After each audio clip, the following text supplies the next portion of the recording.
Bom dia, boa tarde, boa noite, amigo. Não sei se você é kardecista, sendo ou não. Este é o podcast sobre espiritismo, sobre kardecismo. É a nossa primeira edição. E aí, o que é esse podcast? É uma série de vídeos em formato principalmente de áudio. Você não precisa ver a imagem, o que está passando, até porque não tem nada de extraordinário na imagem. E você pode fazer outras coisas enquanto ouve o vídeo, né? Por isso é chamado de podcast. Como é que vai funcionar esse podcast? As edições terão por volta sempre de 30 minutos, divididos em 3 blocos, tá?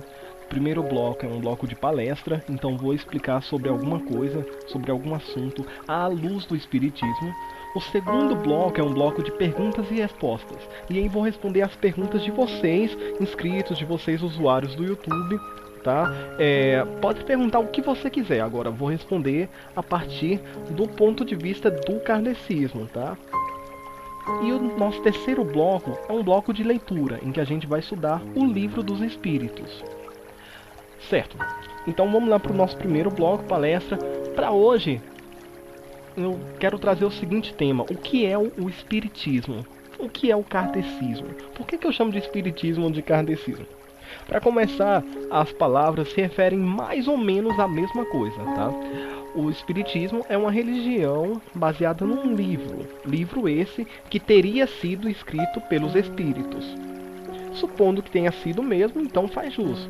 O livro é o livro dos espíritos, as respostas e orientações vêm dos espíritos, é uma religião dos espíritos, é o espiritismo. Agora, quem escreveu esse livro, quem juntou as respostas, as perguntas, quem foi lá na editora e publicou, foi o cara chamado Allan Kardec. A palavra Kardec é o sobrenome do cara. Kardec gera a palavra kardecismo. Então, espírita é o mesmo que kardecista. Kardecista é espírita também. O que é o kardecismo? É uma religião, é uma filosofia e é uma ciência. Por que é uma religião? É uma religião porque é um sistema de crenças. Crenças que não precisam ser provadas para que uma pessoa acredite. Porque religião se baseia em fé. Fé é quando você acredita em coisas que não precisam ser provadas.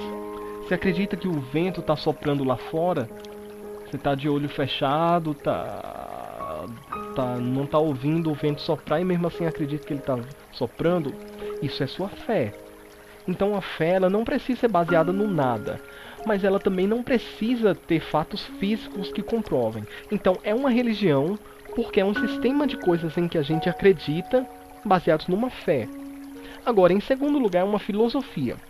É uma filosofia porque tem pressupostos que determinam uma forma específica de analisar e de criar respostas e perguntas para o nosso mundo. Eu vou futuramente falar melhor dessa diferenciação de filosofia e religião no espiritismo, mas hoje eu só quero me concentrar superficialmente nesses aspectos, tá? E o terceiro aspecto, aí é mais controverso ainda, é o espiritismo enquanto ciência. Pô, como é que o espiritismo pode ser considerado ciência se a ciência é baseada naquelas coisas que a gente pode provar? Certo, como é que a gente prova as coisas? Baseado em observações, métodos de análise, registros, regularidade das observações, publicações sérias, reconhecimento acadêmico. Aí já esbarra no primeiro empecilho para o espiritismo ser ciência. Não tem reconhecimento acadêmico. Tá, a maioria dos cientistas não trabalham com a metafísica. Trabalham só com a física, aquelas coisas que a gente pode tocar, que a gente pode ver, calcular, medir. Metafísica é aquilo que ultrapassa a capacidade de análise do ser humano. O espiritismo e toda religião também é metafísica. São coisas que a gente não pode ver. Agora, mesmo assim, a gente tem ciências por trás delas. Quer dizer, a gente tem métodos de análise, métodos de investigação. Tem um corpo de assuntos que dizem respeito àquele tema, um corpo de publicações. Isso gera um campo do conhecimento humano. Então o kardecismo é sim uma ciência, se a gente entender como ciência todo o conjunto de conhecimentos humanos que têm objetos de pesquisa próprios, métodos de pesquisa próprios, conhecimentos próprios, pressupostos, etc, etc, etc. Mas eu quero me concentrar hoje no espiritismo enquanto religião mesmo, sabe? Outro dia a gente trata do espiritismo enquanto filosofia, enquanto ciência. Eu falei aqui diversas vezes espiritismo e normalmente eu uso o termo kardecismo. Aí você me pergunta, são iguais ou não são? São e não são. São porque designam mais ou menos a mesma religião. Não são porque às vezes o termo espiritismo é usado também por praticantes da Umbanda, praticantes de misticismo, etc. Então muita gente por aí, pelo Brasil principalmente, vai se dizer espírita sem necessariamente ser espírita. Tá? Por que isso? O espiritismo, como você sabe, é uma religião baseada em mensagens passadas aos seres humanos através do livro dos espíritos. Daí vem o termo espiritismo, certo? A Umbanda é uma religião afrodescendente brasileira que existe no Brasil, iniciada no Brasil, com ritos brasileiros, etc. A Umbanda já existia muito antes do kardecismo, do espiritismo existir. Agora, por que a Umbanda se diz espiritismo também? Porque eles se comunicam com espíritos. Certo, mas vamos pensar aí. Então o espiritismo se comunica com espíritos e por isso é chamado de espiritismo. A Umbanda também se comunica com espíritos. Aí eles usam o termo espíritas. Tá, mas e os evangélicos? Não se comunicam com o Espírito Santo de Deus? Sim. Ora, é uma religião que trata do contato do ser humano com algum espírito, o Espírito Santo de Deus. Então é também espiritismo? Os evangélicos são espíritas também?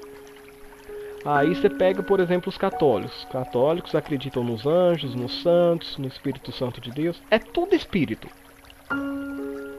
E aí, por causa disso, os católicos também são espíritas? Não, né? Eu também acho que não. Você pega o budismo. O budismo, sei lá, tem o espírito de Buda dos ancestrais. Tem o nosso Bodhisattva, os kayas, os chakras, etc. Tudo isso tem a ver com alguma forma de espírito. Toda religião, aliás, de alguma forma tem comunicação com algum espírito. Mesmo o humanismo tem relação com o espírito humano, claro. Mas assim, se toda religião tem uma relação entre o ser humano e algum espírito, então toda religião deveria ser chamada de espiritismo, né? É a lógica. Ou de espiritualismo. Então, para evitar confusões, muitos espíritas se dizem kardecistas e não espíritas.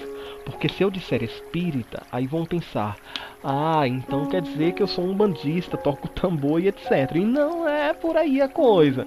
Espírita não é um bandista. Um bandista pode dizer que é espírita, mas não é a mesma coisa, tá?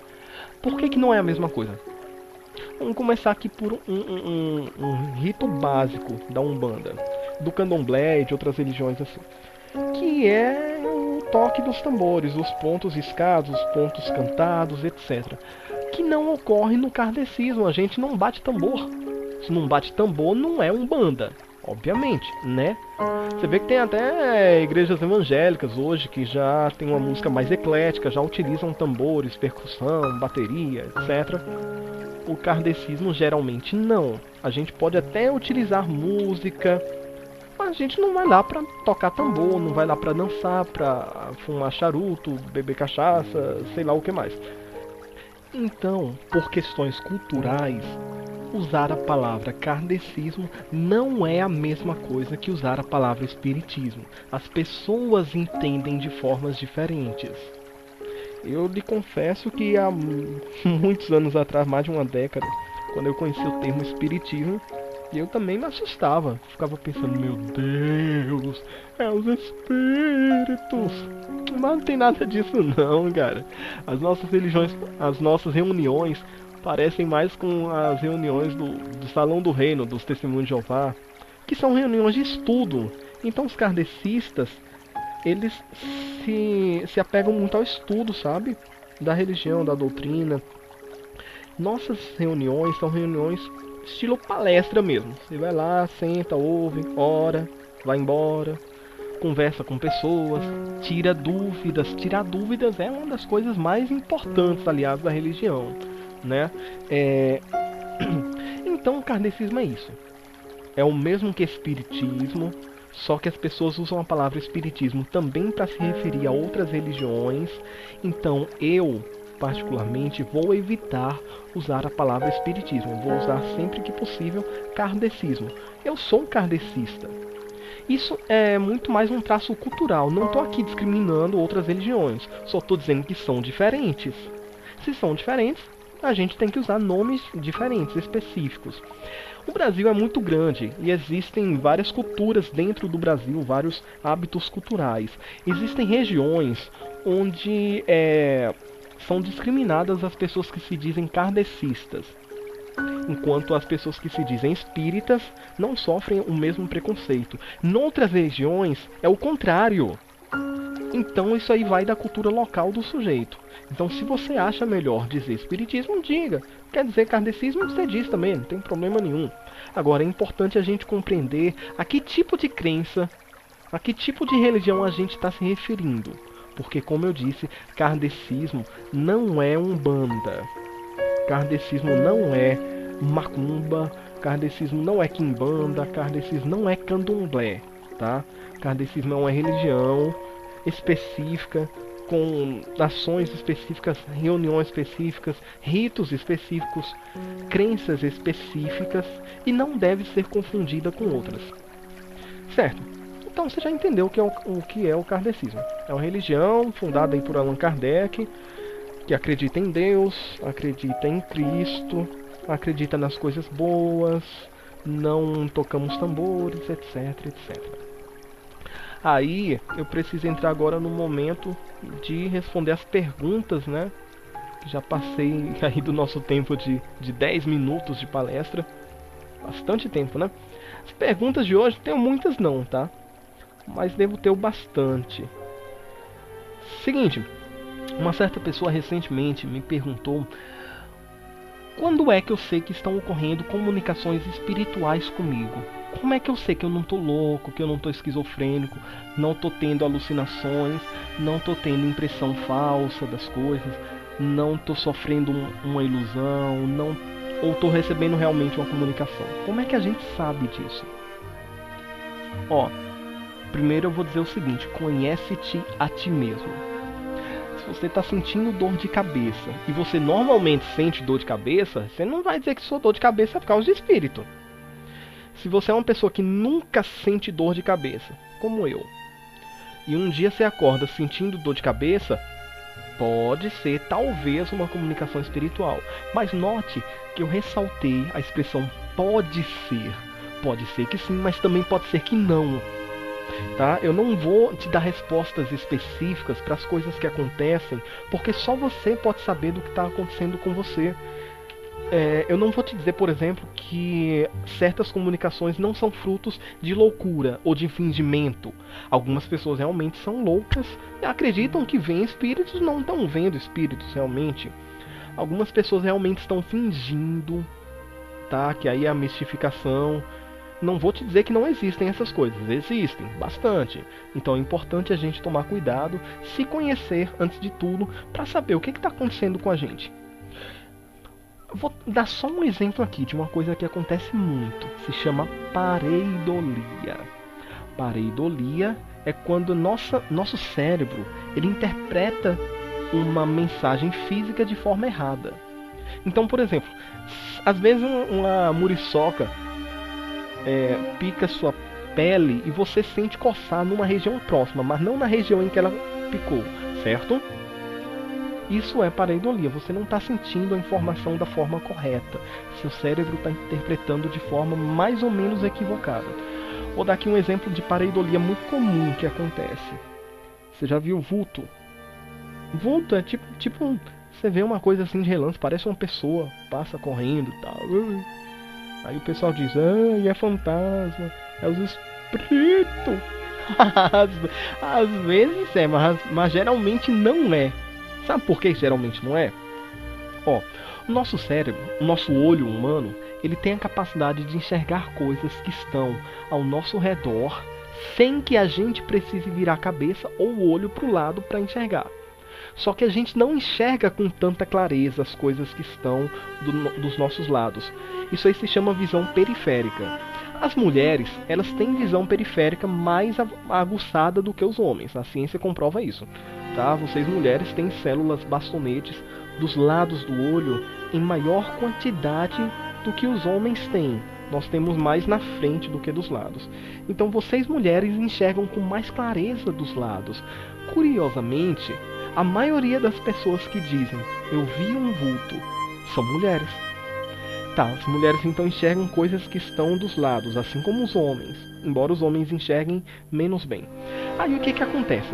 Você está ali tendo informação visual de uma coisa que está meio distorcida, aí você vira o olho, ou vira o corpo, ou vira só a cabeça, e aquela informação visual se distorce. Seu olho não entende o que que ele viu. Seu cérebro faz uma abstração e entende que isso ali é uma forma humana. Aí você pensa, é um vulto. O que que é um vulto? O vulto é uma figura que você viu, mas não distingue o que que é. Então, às vezes, parece que a gente viu uma figura humana, porque é um vulto, é uma imagem embaçada, não é clara. Agora, já notou uma coisa interessante? A maioria das pessoas que dizem, eu vi um vulto, afirmam o seguinte, era uma figura escura correndo. Por quê?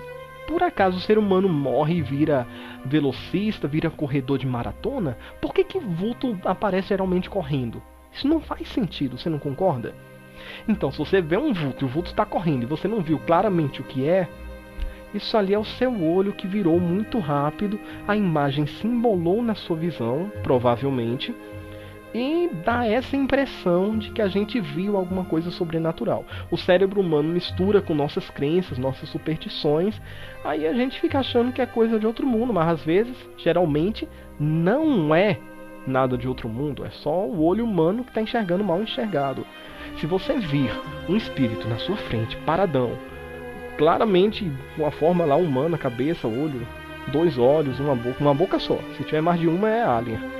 Aí você tá vendo a forma claramente na sua frente. Você bota a mão por dentro, a sua mão entra dentro do ombro da criatura, é um espírito, obviamente. Mas você viu uma imagem de relance, você nem sabe o que que é, calma lá, não vamos chamar tudo no mundo de espírito. Então às vezes você não está recebendo uma comunicação espiritual. Você apenas teve uma impressão falsa dos sentidos. Então a primeira coisa a se perguntar é o seguinte, será que não sou eu ou meu corpo que está produzindo essas impressões? Será que eu não estou errado no que eu estou achando que eu vi ou ouvi? Às vezes você escuta um zumbido no ouvido, aí você pensa, é os espíritos. Às vezes não, você pode estar com um inseto dentro do seu ouvido que está querendo entrar e comer seu cérebro. Aí você está escutando lá o barulho dele andando e acha que é espírito. Não, né, cara? Tá, a segunda hipótese é que a pessoa pode estar maluca. Ela pode estar vendo coisas que não existem. Eu estou dizendo isso porque existe sim loucura. Nem toda loucura tem origem espiritual. Então, se o sujeito às vezes ouve vozes, não é necessariamente vindas de espíritos, podem ser produções da mente dele. Né? Essas vozes podem estar dizendo simplesmente coisas que estão lá no subconsciente dele. O Freud, o Jung vão falar disso, o Adler, o Henke. E são coisas da psicologia, a neurologia também vai dizer isso. Então, se o seu cérebro está com algum problema lá, se tem alguma enzima que está dando defeito na comunicação, às vezes você pode receber mensagens erradas. Por exemplo, você está quase dormindo, aí pá, acorda e tem a sensação de que está caindo. Você não estava caindo. Isso ali é o seu cérebro passando uma informação errada. Porque você está num estado que é o cansaço, que induz a percepções falsas da realidade. Se você ficar 2 dias sem dormir, você vai começar a ver avestruz por aí. Eu conheço gente que já viu avestruz quando estava com sono. Isso aí é ilusão que a gente vê, não é espiritual necessariamente, tá? Se você usa drogas, por exemplo, porque você está vendo gnomo, não quer dizer que o gnomo existe, cara. Você está doidão. Se você usa muito remédio, sei lá, cara, acontece tanta coisa aí com o corpo humano. Então, primeiro, investigue o seu corpo. Segundo, veja se você não tem algum problema, se não tá com estresse, se tá tudo ok com você. Se tiver algo errado mesmo, eu vou te dizer, você não procura o kardecismo não. Você procura, sabe o que? Psicologia, neurologia. Você vai a um médico, tá? Porque no lugar de tratar de problemas mentais, não é em igrejas. Nem todo problema mental tem causa espiritual. Se a causa não for espiritual, você não vai tratar na igreja. Você vai tratar com um médico especializado nisso, com um profissional da área, com um neurologista, com um psicólogo, com um psiquiatra. Eles vão te dizer o que realmente está acontecendo. Então, depois que você descartar todas essas hipóteses, tá? Depois que você descartar tudo, não tiver ainda uma resposta, aí sim pode ser que você esteja realmente recebendo uma comunicação espiritual. Pode ser, mas pode ser que não. Então, como é que você vai saber disso? Procura a sua igreja, ou procura o seu centro espírita, tá? Independente da sua religião, vá até o local de reunião da sua religião. Se eles não tiverem uma resposta para o que está acontecendo, então, em algum lugar aí você vai ter que arranjar essa resposta. Agora, a resposta tem que ser uma resposta séria, tá? Uma resposta qualificada. O kardecismo, ele vai te dar respostas, mas quando você vai ao centro kardecista, você não vai sair de lá vendo espíritos, tá? O kardecismo não é uma religião feita para ver espíritos, para falar com espíritos. É uma religião que se baseia na comunicação, mas as mensagens já foram dadas. Então, se você quer ver espíritos, etc., aí, rapaz, é um problema de vaidade. Você está querendo ver por vaidade, você não tem necessidade de ver. Sabe por que eu digo isso? Porque as leis de Deus já estão escritas na Bíblia, estão no livro dos Espíritos, estão no coração do ser humano, estão na própria sociedade humana, estão na Constituição até, se você for procurar. Então você não precisa de espíritos te dando mensagens.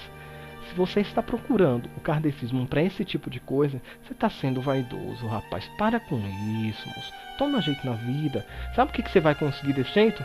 Você consegue umas informações de espíritos ruins. Não vou te dizer que eles não existem. Eles existem. Existem, então aí para tentar todo mundo o tempo todo. Fazer bagunça na vida do sujeito. Então, se você está vendo coisas, pode ser que seja uma comunicação espiritual, mas não vou te dizer que é. Tá? O mal de muita gente por aí é sair acreditando que tudo é como a gente acha que é, como a gente quer que seja. Às vezes, muita gente vê vultos, etc., e ela quer que seja uma comunicação espiritual porque ela quer se sentir especial. E o kardecismo não é uma religião exatamente para isso. Preza muita humildade, sabe? É uma religião muito séria. Então, se você não está sendo humilde, provavelmente tem alguma coisa aí acontecendo. Então você procura primeiro orientações médicas, depois você procura orientações espirituais na sua religião ou no próprio kardecismo. Se você for realmente uma pessoa séria, estiver recebendo as comunicações corretinhas, aí você vai saber do que se trata a mensagem. Mas mensagem séria é mensagem clara, tá? Isso é uma coisa importantíssima de a gente ter em mente. Agora, eu falei que no kardecismo a gente não vai para ficar ouvindo espíritos, para ver coisas de outro mundo. A gente vai para quê então? Né? Pergunta importante. A gente vai para estudar, para conhecer a si mesmo e as leis de Deus. Certa vez, um ateu me perguntou algo interessante. Ele disse: então quer dizer que vocês vão para a igreja, para o centro espírita, na verdade. Vocês vão para o centro espírita para saberem como se comportarem, apesar de serem adultos e apesar de que já deveriam saber disso. Eu disse sim, sabe por quê? Porque o ser humano sabe dessas leis e às vezes ignora. Às vezes a gente sabe e finge que não sabe, ou age como se não soubesse, ou às vezes a gente esquece, sabe? Às vezes é necessário que o outro venha e nos diga o que a gente deveria saber já. Às vezes a gente realmente não sabe, né, de certas coisas. E aí por isso a gente tem o Livro dos Espíritos. Esse podcast ele vai ter uma série de vídeos e durante os vídeos, no finalzinho, a gente vai sempre fazer essa leitura do próprio Livro dos Espíritos. Porque é meio estranho a gente falar de espiritismo e dizer eu conheço o espiritismo sem ter lido o livro dos espíritos, o primeiro livro, o livro que tem as respostas das perguntas que você quer fazer. Então, as perguntas respondidas no livro dos espíritos são perguntas respondidas a partir de um ponto de vista espírita. Se você é de outra religião, talvez você discorde de algumas respostas, mas aí é importante lembrar que a lógica disso é baseado nas respostas que estão aqui. Então é um sistema de crença, porque religião não depende da concordância de todos, é uma questão de fé pessoal. Então tenho aqui comigo, na minha mão, o livro dos espíritos, bonitão, livro publicado aí há mais de 200 anos. E o que é esse livro? É um livro de perguntas e respostas. Eu gosto muito desse formato porque as coisas estão claramente sendo perguntadas de forma bem direta aqui. Então ele é um livro de 4 capítulos. O primeiro capítulo trata das causas primárias, do início das coisas. O segundo capítulo fala da vida espiritual, o terceiro fala das leis morais, o quarto fala das esperanças e consolações do futuro. E a gente tem também uma introdução e um pós-fácil aqui, que são bem grandes. Na verdade, deixa eu contar aqui. São 46 páginas, é uma introdução longuíssima. A gente vai fazer a leitura do livro inteiro, mas não vamos passar ainda pela introdução. No outro momento a gente trata da introdução, mas o que você, ouvinte, está querendo saber mesmo é das perguntas. O que está escrito aqui? Qual é a primeira pergunta? Qual é a segunda? Qual é a terceira? E aquela dúvida que eu tenho, será que ela está respondida aí? Então, para hoje, vamos ver só 3 perguntas. O livro possui 1019 perguntas. Vamos ver só 3 hoje. A gente vai ter uma longa caminhada aí pela frente. O que você tiver de dúvida, provavelmente eu vou responder num vídeo futuro. Mas vai aumentar a chance de eu responder se você colocar suas perguntas nos comentários, tá? Nos comentários do vídeo. Não precisa ser só dúvidas do kardecismo. Agora eu vou responder a partir do ponto de vista kardecista, tá? Não a partir de outro ponto de vista. Seja respeitoso nos comentários, senão eu deleto e tal, e essa coisa aí. Vamos lá, as 3 primeiras perguntas. Pergunta 1. O que é Deus? Resposta. Deus é a inteligência suprema, causa primeira de todas as coisas. Pergunta 2. O que se deve entender por infinito? Resposta. O que não tem começo nem fim, o desconhecido. Tudo o que é desconhecido é infinito. Pergunta número 3. Poderia-se dizer que Deus é infinito? Resposta. Definição incompleta. Pobreza da linguagem dos homens, que é insuficiente para definir as coisas que estão acima de sua inteligência. Aí vem um comentário de Allan Kardec, logo embaixo aqui, ó. Ele escreveu: Deus é infinito em suas perfeições, mas o infinito é uma abstração. Dizer que Deus é infinito é tomar o atributo pela própria coisa e definir uma coisa que não é conhecida por uma que é menos conhecida ainda. Certo. Então, o que é Deus? Deus é a inteligência suprema. Certo. Isso quer dizer que se a gente está agindo de forma burra, está tomando decisões erradas, está fazendo o que não deveria, está tentando parar com algo que não está parando, você não está conectado com Deus. Sinto muito. Você vai para a igreja, vai para o centro espírita, e mesmo assim continua errando, você não está exatamente ali afinado com Deus. Deus é inteligência. Se você não está vivendo de forma inteligente, você não está na mesma sintonia ali que Deus. Eu não estou dizendo inteligência no sentido de eu sei a fórmula de Bhaskara. Não é necessariamente esse tipo de inteligência, não. Eu estou dizendo inteligência emocional, inteligência social, inteligência de você saber usar os seus conhecimentos, saber tomar decisões, etc. Deus é inteligência, é conhecimento também. Então, se você não quer saber das consequências dos seus atos, você não está vivendo de forma inteligente. Tanto é que lá na pintura do Michelangelo, da Capela Sistina, você vê Deus criando Adão. E o formato dos panos que tem ao redor de Deus traçam a mesma forma de um cérebro humano. O pintor fez isso conscientemente, ele sabia que estava fazendo um cérebro ali ao redor de Deus. Então, qual é a relação entre a criação do homem e o cérebro? É que Deus criou o ser humano à sua imagem e semelhança. O que nós, seres humanos, temos de semelhante a Deus, que é uma entidade abstrata, não física, que não tem corpo? O que a gente tem de semelhante é a nossa inteligência, a nossa capacidade de fazer escolhas inteligentes, de entender o que estamos vivendo, de entender a nós mesmos. Agora, tem gente que não usa a sua inteligência, né? Aí não vou dizer que a pessoa não é inteligente ou ela não tem inteligência. Ela só não está usando, às vezes está com preguiça de usar. Mas é aquele estado, faça por onde que eu te ajudarei. Deus não vai te fazer ser inteligente do nada, Ele não te força a fazer escolhas.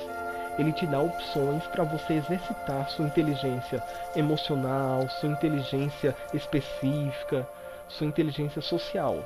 Você pode ou não exercitar essa inteligência. Agora, bora ver a segunda pergunta. A segunda pergunta é: o que é o infinito? O infinito é tudo que é desconhecido. Beleza, e terceira pergunta: Deus é infinito? A resposta dos espíritos é: isso é uma definição incompleta.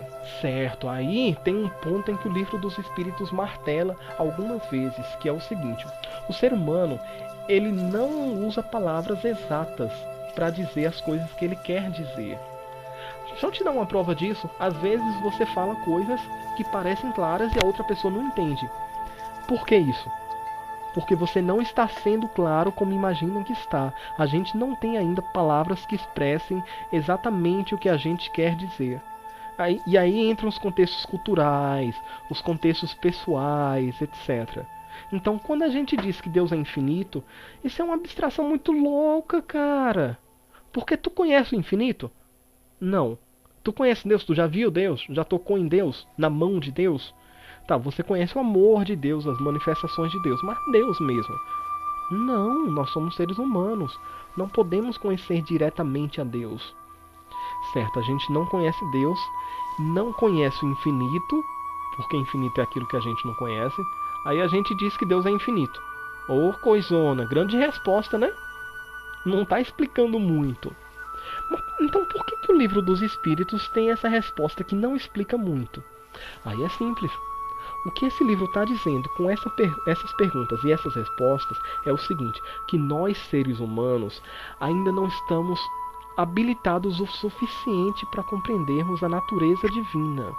Nós podemos fazer um esforço de inteligência, um esforço emocional, um esforço de fé. Aí a gente acredita que Deus existe, mas a gente não precisa compreender que Deus existe. Até porque Deus vai muito além da nossa compreensão. Então, quando a gente às vezes atribui emoções humanas, traços humanos, a gente está tentando explicar Deus em termos que a gente conhece. Tá? Não é que Deus seja igual a um ser humano. Ele é muito além de nós, seres humanos. Deus é muito grande, cara. Aí a gente tenta explicar Deus complicado, né? Complicado. Nós ainda somos crianças. Nós vemos o mundo com olhos de crianças, nós agimos como crianças. Quando nós formos adultos, aí a gente passa a ver o mundo com olhos de adultos e age e vive como adultos. O que eu quero dizer com isso é que nós não temos compreensão plena das coisas que nos acontecem. Nossa compreensão é dada aos poucos, a gente vai crescendo muito devagar. E por que a gente vai crescendo muito devagar? É que a gente precisa ter consciência de que ainda não sabemos tudo, tá? Então nenhum de nós pode ser arrogante e dizer: eu conheço Deus. Não, cara. Você conhece a bondade de Deus. Você percebe as manifestações de Deus na sua vida. Você vê o amor das pessoas ao seu redor e você diz que é Deus, que aquilo é Deus. Mas você não pode dizer que conhece Deus, sabe? Isso é muita arrogância do ser humano. Então, a primeira coisa que a gente precisa é aprender a ter humildade. E humildade que eu tô falando não é dizer, eu sou pequeno, Deus. Não, cara, você é grande. Você sabe muitas coisas, tem muitas coisas, faz muitas coisas. Você é muita coisa, você é um filho de Deus. Isso já é muito, isso já te faz muito grande, especial e etc. Mas isso não quer dizer que você seja mais especial do que outros seres humanos. Outros seres humanos também são grandes, também sabem muitas coisas, também fazem muitas coisas. Então não adianta a gente arrogar para si uma idiosincrasia, uma especificidade maior do que a gente realmente tem. Então, antes de tudo, antes de perguntar qualquer coisa, antes de qualquer pergunta e qualquer resposta, a gente tem que ter consciência disso, de que humildade é importante, de que a gente saber das perguntas e das respostas não nos faz melhores do que outros. A gente saber das perguntas e das respostas não faz com que a gente acerte o tempo todo. Ser kardecista não te faz melhor, não te salva. Ser evangélico não te salva. Você pode saber das respostas e talvez você não pratique aquilo que você aprendeu. O que te salva é você compreender isso, que é preciso ser humilde, é preciso reconhecer que você é especial por ser filho de Deus, mas que existem outros filhos de Deus que também são especiais. E aí uma coisa importante para a gente compreender aqui também é o seguinte: Deus é infinito, certo? Ele é muito grande, grande de um tamanho infinito, desse tamanhão. E mesmo assim, ele cabe em nossos corações. Pensa um pouco nisso. Deus é maior do que tudo que existe, e mesmo assim cabe em nossos corações. Isso é muito profundo, cara. Isso é uma verdade aí que a gente tem que... Eu mesmo vou ficar refletindo nisso a semana inteira e até o nosso próximo podcast. Eu vou pedir também para você refletir um pouco nisso. Como é possível essa verdade divina? Eu não estou falando que isso é uma verdade do kardecismo. De qualquer religião você vai encontrar isso. Como é que Deus, sendo tão grande, cabe em nosso coração? Não é uma coisa impressionante isso? Rapaz... Eu acho, viu? Bom, pessoal, antes de eu encerrar o vídeo, deixa eu passar aqui para uns recados importantes. Importante é você colocar os seus comentários aí embaixo. Por quê? Porque se você não coloca comentários, eu não vou ter perguntas para responder. E eu sei que você tem dúvidas. E se você não tem, talvez algumas outras pessoas tenham. Você perguntando vai tirar não só a sua dúvida, como também a dúvida de outras pessoas. Então comentar é importante, tá, pessoal? Mas não comentem para botar elogio, não. Isso aí só envaidece. Comentem realmente para perguntar, para esclarecer, para tirar dúvidas.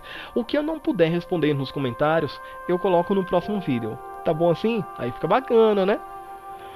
Fora isso, deixa o seu like também. Tá vendo esse botão com joinha aí embaixo do vídeo? Aperta. Sabe por quê? Porque quando você dá o like, o YouTube entende que esse vídeo é um vídeo visto como bom por alguém. E aí o YouTube vai recomendar esse vídeo para outras pessoas. E você vai estar divulgando esses conhecimentos para outras pessoas também. Se você concorda com essas coisas, que existam pessoas que deveriam conhecer essas mensagens, então você dá o seu like, tá? Terceira recomendação aí, aperta no botão de se inscrever também, sabe por quê? Se você for inscrito do canal, cada vez que sair um vídeo novo, o YouTube vai te notificar. Se você não for inscrito, aí talvez ele te notifique, talvez não, fica uma coisa muito aleatória. Se inscreve logo, moço. A terceira coisa é o seguinte, além de se inscrever, ative as notificações clicando no sininho, porque às vezes a gente não ativa e aí o YouTube demora muito pra mostrar o vídeo pra gente. Ou às vezes a gente não ativa a notificação e ele nem mostra. Às vezes nem ativando o YouTube mostra, o YouTube é muito louco. Então é sempre bom a gente se prevenir, né?